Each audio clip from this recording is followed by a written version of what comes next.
শীতের সাথে পাল্লা দিয়ে বাড়ছে সবজি বাজারের উত্তাপ। বাজারে চড়া দামে বিক্রি হচ্ছে ফুলকপি, বাঁধাকপি, শিম সহ বিভিন্ন সবজি।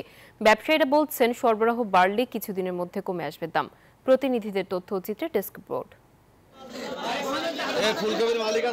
বেনাপোলের বিভিন্ন পাইকারি বাজারে শীতকালীন সবজির সরবরাহ বেড়েছে, তবে গত কয়েকদিনের তুলনায় দাম একটু বেশি। ফুলকপির দাম 10 টাকা বেড়ে বিক্রি হচ্ছে 40 টাকায়, করলার কেজি 30 টাকা, শিম 50, বেগুনের দাম 20 টাকা বেড়ে বিক্রি হচ্ছে 50 টাকা। এছাড়া পাতাকপি, লাউ, পালং শাক ও লাল শাকের দামও বাড়তি।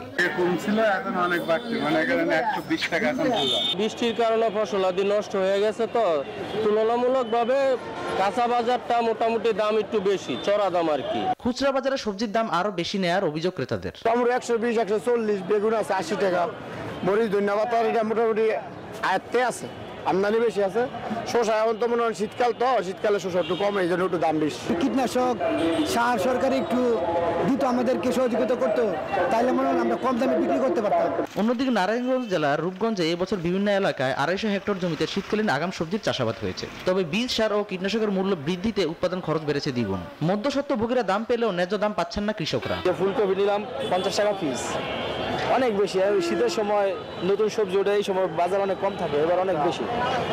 মানে গরিব মানুষ বাস্তবে কিনে আগে অসম্ভব, যে সচ্ছল হ্যাঁ তো খাওয়ার আর অনেক অসম্ভব। এখন দাম বেশি হলেও দাম কমার আশা তাদের। দাম কমাতে প্রশাসনের নজরদারি বাড়ানোর দাবি ভোক্তাদের। Desk report, news 24।